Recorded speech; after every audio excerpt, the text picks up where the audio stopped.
Vamos a continuar entonces con el desarrollo cognitivo desde una perspectiva sociocultural. Entonces decíamos principalmente que una de las características de los animales principalmente es que pensar, por ejemplo, en que otros animales tienen comportamientos determinados por la cultura.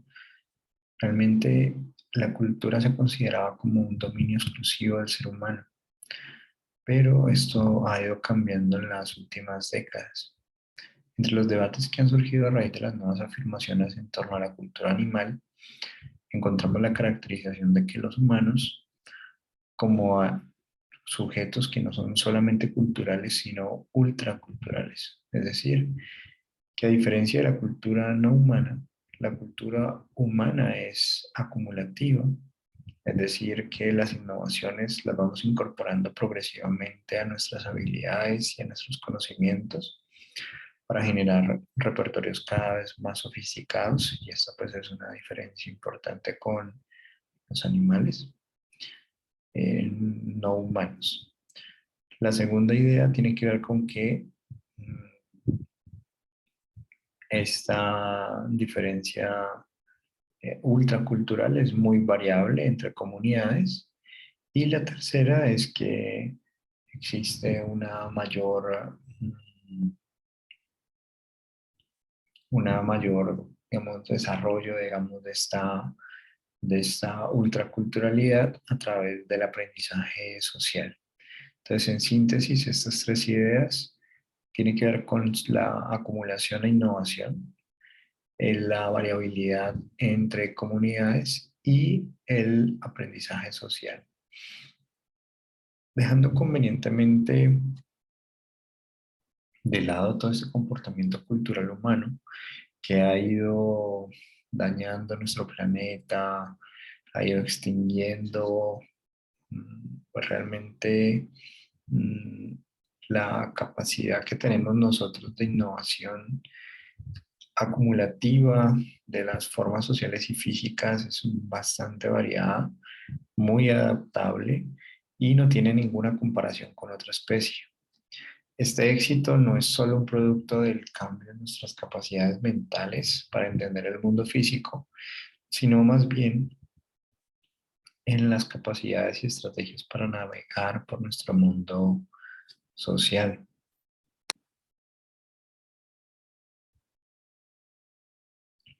Por lo tanto, la clave para entender a los humanos como individuos y como especie reside principalmente en comprender cómo es que nosotros creamos y navegamos por la cultura, por el entorno físico y social que construimos. En este caso, vamos a identificar algunos fundamentos de esta capacidad cultural basándonos en la investigación de las diferencias entre las capacidades y estrategias sociales humanas y no humanas, la ontogenia de estas estrategias y habilidades y sus instancias locales en diferentes entornos culturales. Sobre la combinación de estas perspectivas es que nosotros vamos a poder comprender las raíces de nuestra cultura humana. En este sentido, aunque la comparación del rendimiento de los niños a lo largo de las edades forma parte del conjunto de herramientas estándar de la psicología, comparar el rendimiento humano y no humano y las comparaciones entre culturas humanas sigue aún poco explorado. Los trabajos de Hayes, Keller, demuestran el enorme valor que han adquirido los intentos de comprender la evolución de la mente humana al reunir los esfuerzos de investigación de la psicología del desarrollo comparativa e intercultural. Lo que vamos a buscar es entender cómo nuestra cultura surge de un enfoque que se basa en tres perspectivas: el aprendizaje social, la cooperación, la prosocialidad y la comprensión de otras mentes. Estos tres elementos claves, el aprendizaje social, la cooperación o prosocialidad y la comprensión de otras mentes, son elementos que nos van a permitir saber quiénes somos realmente. Entonces, el aprendizaje social Parece intuitivo que cualquier búsqueda de una explicación de la cultura humana en contraposición a la no humana incluye un modelo de aprendizaje social humano en contraposición al no humano. Los seres humanos son profundamente hábiles para adquirir información de los demás y lo hacen habitualmente cuando se enfrentan a una necesidad o el deseo de adquirir nuevas habilidades o comportamientos. Nuestras habilidades de aprendizaje social se establecen en una etapa temprana de la vida, como demuestran las demostraciones de que los bebés de solo 6 meses pueden aprender nuevas acciones y a los 12 meses pueden aprender a construir herramientas sencillas, simplemente observando a los demás. La capacidad y la tendencia al aprendizaje social no hacen más que aumentar a partir de esta edad, hasta el punto de que los niños practican lo que se conoce como sobreimitación. Cuando los niños sobreimitan, copian todos los elementos que un adulto utiliza cuando se relaciona con un objeto nuevo, incluyendo acciones que obviamente no están relacionadas con ningún resultado potencial. Principalmente los niños entre los 12, 18 y 24 meses observan cómo un adulto saca un juguete de una caja cerrada, soltando un pestillo situado en la parte delantera de la misma. Aunque la caja podía abrirse fácilmente con la mano, el adulto complicó la demostración utilizando un objeto diverso. Tras observar al adulto demostrador, los niños de 12 meses ignoraron el método demostrado e intentaron abrir la caja con la mano. Por el contrario, los niños de 24 meses intentaron abrir la caja utilizando el objeto y por lo general persistieron en este método comparativamente ineficaz hasta tal punto que no consiguieron abrir la caja. Estudios posteriores documentan la sobreimitación en múltiples laboratorios y en un número creciente de grupos culturales.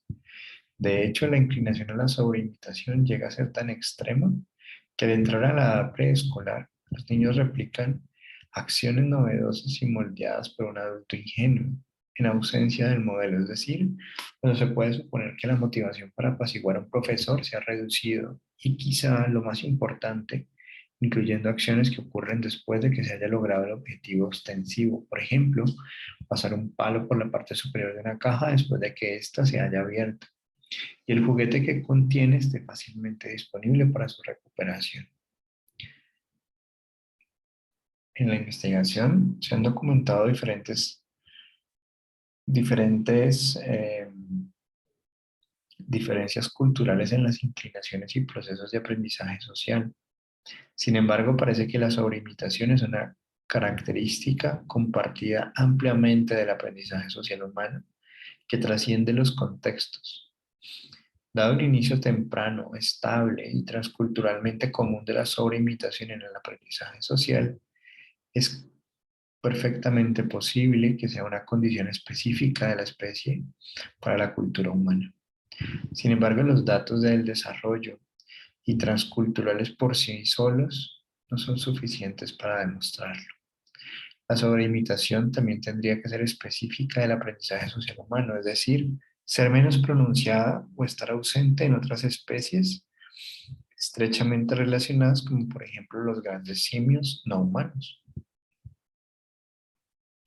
Por ejemplo, Horner y Whiten hicieron que un adulto mostrara a niños humanos de 3 a 4 años y a chimpancés jóvenes nacidos en libertad cómo obtener una recompensa de una caja novedosa, metiendo primero un palo en un agujero de la parte superior y luego un agujero del fondo de la caja. Como la caja era opaca, los participantes no podían ver cómo las acciones que ocurrían dentro de la caja estaban relacionadas casualmente con el resultado. Cuando se les dio su propio turno con la caja, tanto chimpancés como niños copiaron todas las acciones demostradas.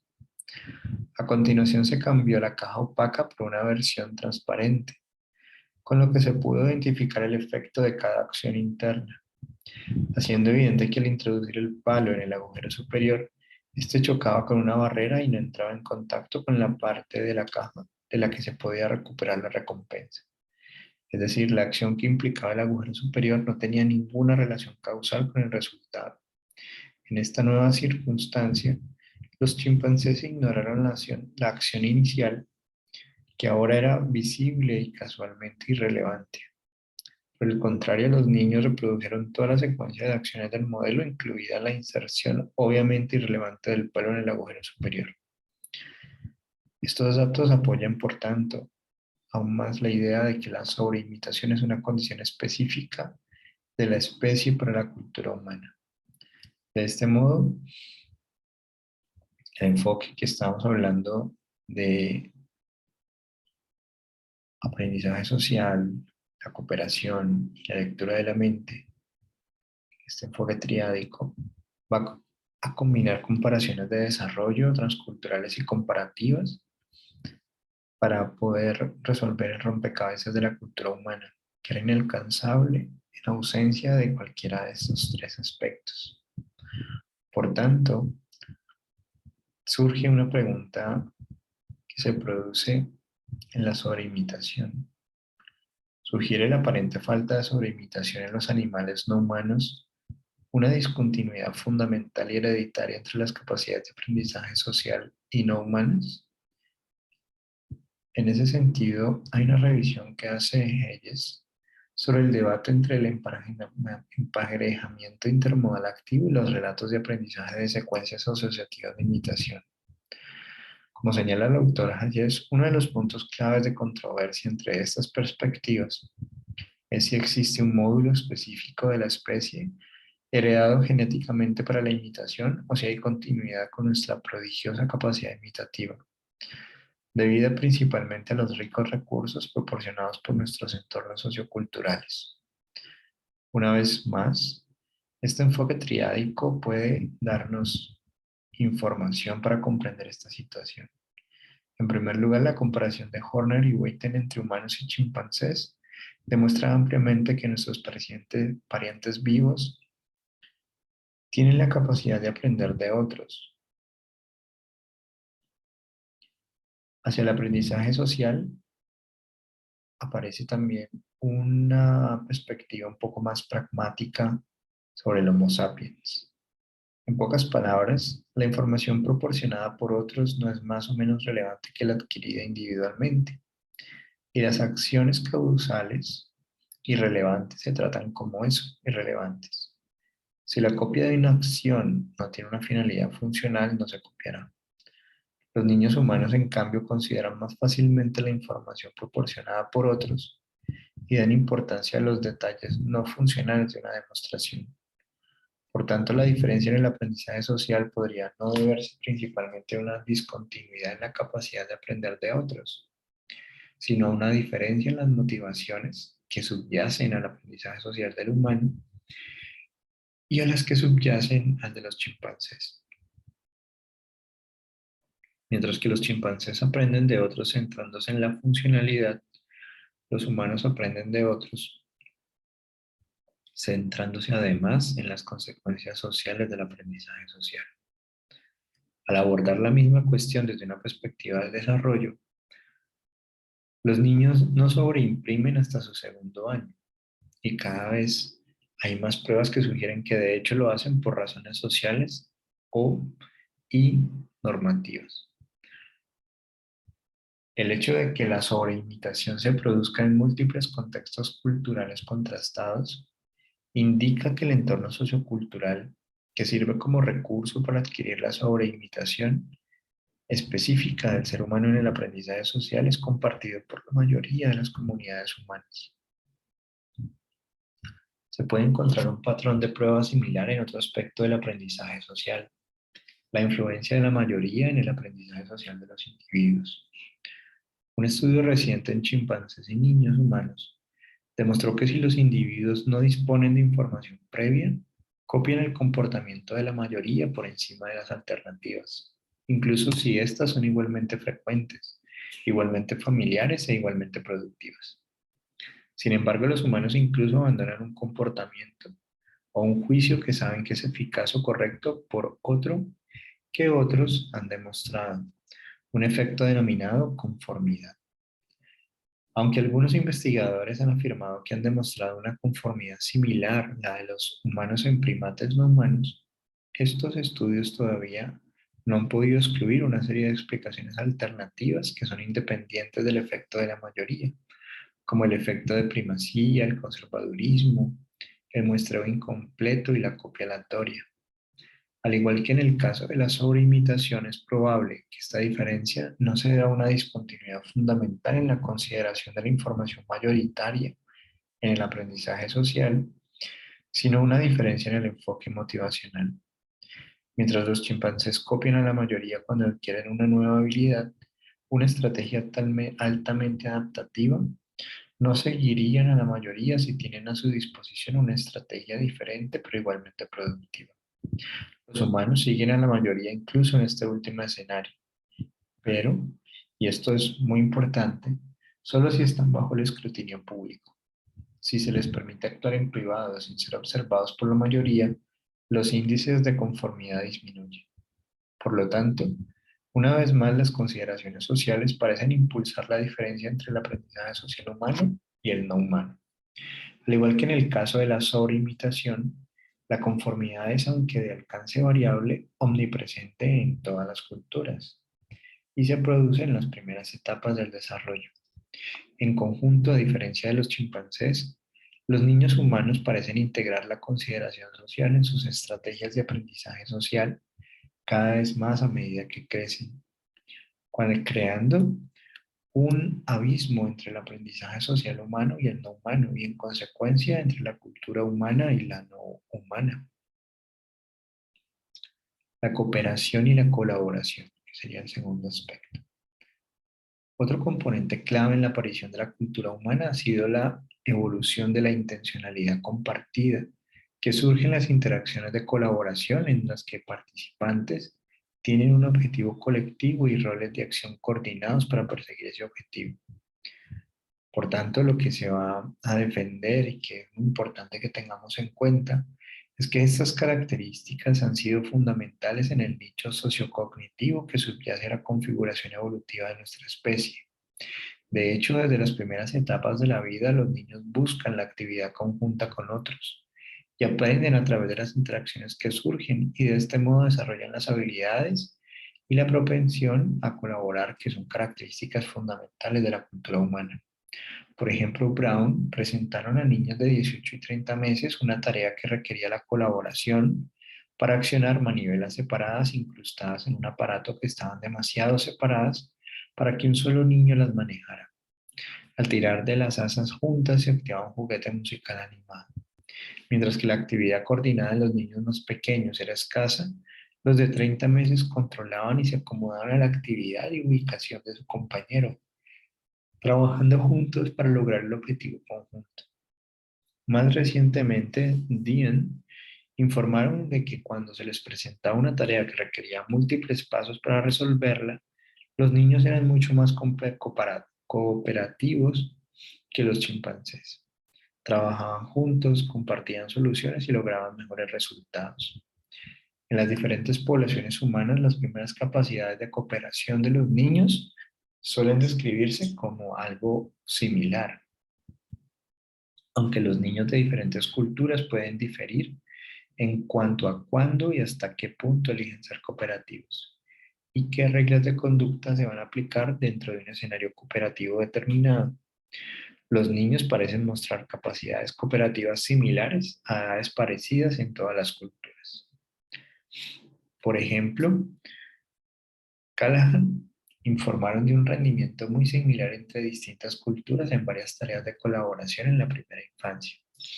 Por lo tanto, dada la relevancia de la cooperación para la cultura humana y el inicio temprano y la ausencia de variación transcultural, deberíamos entonces pensar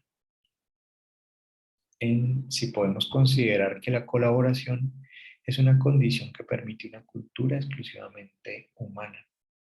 Si esto es así, entonces podríamos esperar que sea en parte una autopomorfia humana, algo exclusivo de nuestra especie. Como detallan Smells y Kahl, la respuesta a esta pregunta es un no con algunas reservas. Es decir, es un no matizado, ya que para motivar la colaboración entre los chimpancés tiene que haber algún tipo de recompensa o incentivo, Los niños, en cambio, pueden estar suficientemente motivados por las oportunidades de interacción social. Es decir, la interacción social es el mecanismo, es la recompensa. Colaboramos por el hecho de poder interactuar. Como ya se ha aludido, esta inclinación a colaborar puede variar en función del entorno cultural del niño. La triangulación, en este caso concretamente el análisis detallado de la comparación entre la cooperación humana y la no humana, es importante entonces interpretar de forma matizada la relevancia de la cooperación humana para explicar exclusivamente lo que es humano, y por tanto aparece nuevamente una diferencia de motivación más que una diferencia fundamental de capacidad. Si ambas culturas, la humana y la humana, tienden a la colaboración, pero lo que los motiva es algo distinto. La prosocialidad, que también es una de las características importantes a considerar en la etapa escolar, señala que existen diferencias entre chimpancés y los niños, porque hay un enfoque que permite entender que la colaboración nuevamente se da en actos prosociales. De hecho, los bebés y los niños pequeños tienen una alta prosocialidad, alta ayuda a los demás. A los 12 meses de edad, por ejemplo, los bebés empiezan a proporcionar información útil a otros. A los 15 meses comparten un juguete con un adulto desconocido. A los 18 meses, por ejemplo, son capaces de proporcionar ayuda instrumental, por ejemplo, ayudar a otro a conseguir un objetivo.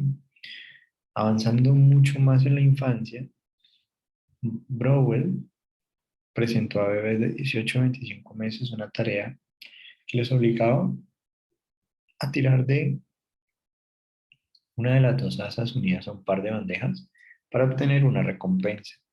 Al tirar de una de las asas se entregaba una bandeja cargada al niño y a un adulto, mientras que al tirar de la otra asa se entregaba una bandeja cargada solo al niño.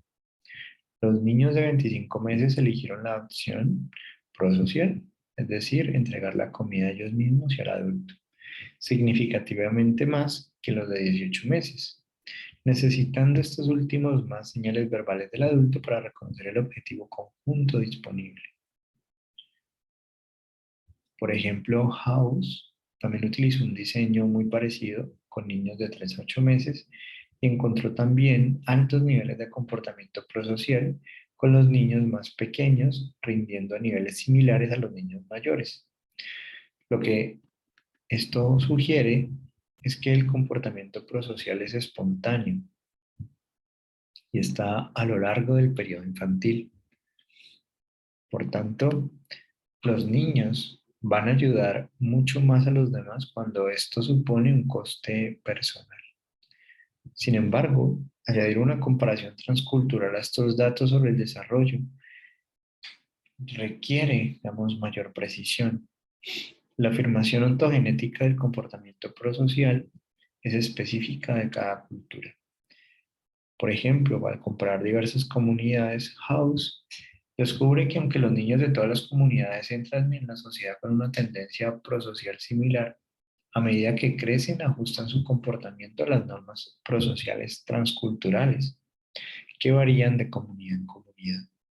Y como reflejo de esto, Blake sondea las relaciones a la aversión a la desigualdad ventajosa, es decir, que evita recibir menos que un compañero, y a la aversión a la desigualdad ventajosa, es decir, que evita recibir más que un compañero. En niños de 4 a 9 años de 7 culturas distintas, Canadá, India, México, Perú, Senegal, Uganda y Estados Unidos, la desigualdad desventajosa estaba presente en todas las sociedades, es decir, evitar recibir menos que un compañero. Mm. con algunas variaciones culturales en su edad de aparición, siendo más temprano en Estados Unidos y Canadá y más tardío en México. Además, la desigualdad ventajosa solo apareció en Estados Unidos, Canadá y Uganda, y en estas sociedades aumentó con la edad a medida que los niños se acercaban a la adolescencia. Es decir, la aversión a la desigualdad ventajosa, es decir, evitar recibir más de un compañero. Es probable que estas vías específicas de cada cultura en el comportamiento prosocial de los niños y sus reacciones ante la injusticia sean el resultado de estrategias de socialización muy variables que lo que buscan es apoyar objetivos específicos en cada cultura. Por ejemplo, Keller plantea cómo los niños socializados en sociedades con un gran aprecio por el parentesco inculcan a sus hijos la urgencia de compartir con los demás de un modo que las sociedades van a tener un fuerte énfasis en la autonomía y por esta razón no lo hacen. Entonces los niños que son criados principalmente en sociedades con fuerte énfasis, digamos, en la competitividad, pues van a buscar principalmente este tipo de acciones. Sin embargo, al día de hoy, la tendencia humana a ayudar contrasta con el comportamiento del chimpancé, detallado por Smersh y Cal, quienes necesitan algún tipo de incentivo para ayudar a los demás. En comparación con los niños humanos, incluso los que crecen en culturas con menos énfasis en las normas prosociales, los chimpancés parecen limitados en su tendencia a ayudar a los demás. Al igual que en el caso de sus inclinaciones imitativas, en los chimpancés los factores sociales no son una motivación para cooperar. Lo que falta es cualquier tipo de intencionalidad compartida, tal como se expresa en actividades verdaderamente colaborativas y de una atención conjunta en la que los participantes tienen un objetivo y una atención conjunta. Por ejemplo, según Moll y Tomasello, las interacciones que implican una intencionalidad compartida transforman la cognición humana de manera fundamental. Una intencionalidad compartida. En primer lugar, y lo más importante, esta intencionalidad compartida crea la noción de perspectiva. Por ejemplo, los niños pueden llegar a entender que otra persona puede ver la misma situación que ellos, pero desde una perspectiva diferente. Y esto va a preparar el camino para lo que se va a llamar, digamos, de una manera un poco más general, la intencionalidad colectiva. Y de estos fundamentos va a surgir una capacidad fundamental para comprender a los demás y para el desarrollo de lo que se conoce como la teoría de la mente. El término de la teoría de la mente, que sería el último término característico de esta etapa del desarrollo psicológico escolar, básicamente se refiere a la comprensión del sentido común del mundo. Lo que implica es verse a uno mismo y a los demás como seres que poseen estados mentales, pensamientos, creencias, deseos, y que estos estados mentales determinan el comportamiento. Las personas, por ejemplo, van a actuar ante el mundo no como es realmente, sino como lo que perciben o creen que es. Para adquirir una teoría de la mente completa, el niño debe comprender que los estados mentales de las personas pueden ser diferentes de los suyos, de los demás y de la realidad. Es decir, los estados mentales de los demás se derivan en parte de su conocimiento de los acontecimientos y este conocimiento se obtiene a través de diferentes fuentes. Con base en este razonamiento, tareas que se utilizan para evaluar la comprensión de falsas creencias de los demás se ha convertido en la herramienta estándar utilizada para incluir, digamos, el término teoría de la mente en el desarrollo del niño o para evaluarlo. Una tarea típica consiste en presentar a los niños una agente X que coloca su juguete favorito dentro de la caja 1 y luego sale del entorno de la prueba. A continuación se presenta el agente Y, que coge el juguete de la caja 1, juega con él y se marcha después de colocarlo en la caja 2. El agente X vuelve entonces y le pregunta, digamos, a los niños dónde buscará primero el juguete. En las sociedades occidentales, los niños de alrededor de 4 años dan una respuesta correcta, caja uno, mientras que los niños más pequeños suelen responder incorrectamente que la gente X buscará primero en la caja 2, es decir, donde está el objeto ahora. En las sociedades no occidentales, algunos estudios informan de la sincronía en el inicio de la falsa creencia, mientras que otros estudios han encontrado una variación considerable. Es decir, que el desarrollo de una teoría de la mente implica que el otro tiene un estado mental diferente del mío. Si yo acabo de ver que han introducido un juguete en una caja, voy a creer que la persona que entra sabe lo mismo que yo. Ahí no tendría teoría de la mente. Pero si tengo teoría de la mente, puedo saber que la persona que estaba afuera no pudo ver que se cambió de lugar el objeto, el juguete. Entonces, si tiene un estado mental, puedo pensar en ese estado mental. ¿Qué sabe él y qué sé yo? Y a partir de ahí, entonces, poder relacionarme con el otro. Entonces, más importante que la cuestión de esa variación en el inicio del razonamiento de falsas creencias, es la idea de que la teoría de la mente no surge de repente, sobre los 4 años, con el inicio de estas tareas de falsas creencias. Wellman y Liu han demostrado que entre los 2 y los 6 años, los niños occidentales pasan por una progresión del desarrollo que denominan diferentes conceptos de estados mentales a través de una secuencia de pasos. Estos pasos, por ejemplo, incluyen la comprensión de que a las personas les puede gustar o disgustar cosas similares, que tienen deseos diversos y tener diferentes opiniones y creencias sobre la misma situación, es decir, creencias variadas o diversas. La apreciación de que los demás pueden no tener acceso a la información correcta, es decir, el acceso al conocimiento, la comprensión de la falsa creencia y el conocimiento de que pueden ocultar deliberadamente cómo se sienten, es decir, emociones ocultas, permite la aplicación de una escala de Wellman y Liu que ha revelado diferencias transculturales en la secuencia en que se denomina cada uno de estos pasos.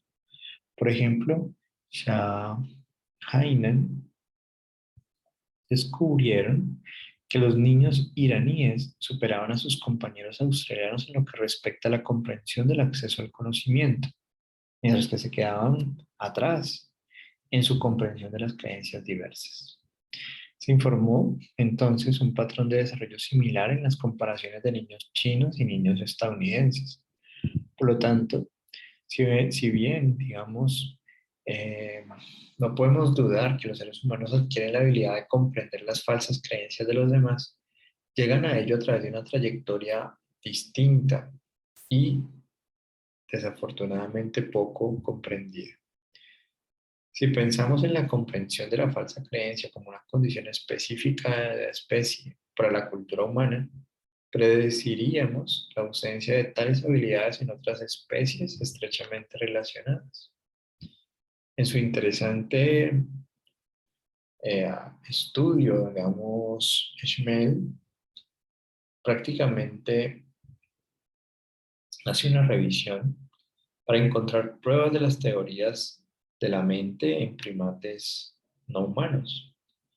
Y lo que concluyen es que sigue siendo posible que los chimpancés simplemente no se hayan enfrentado todavía al contexto apropiado en el que podrían pasar una prueba de falsa creencia. Por tanto, es posible que esta habilidad específica sea exclusiva de los humanos, pero exclusiva de los humanos porque no sabemos cómo preguntarle a los chimpancés. Por tanto, es necesario continuar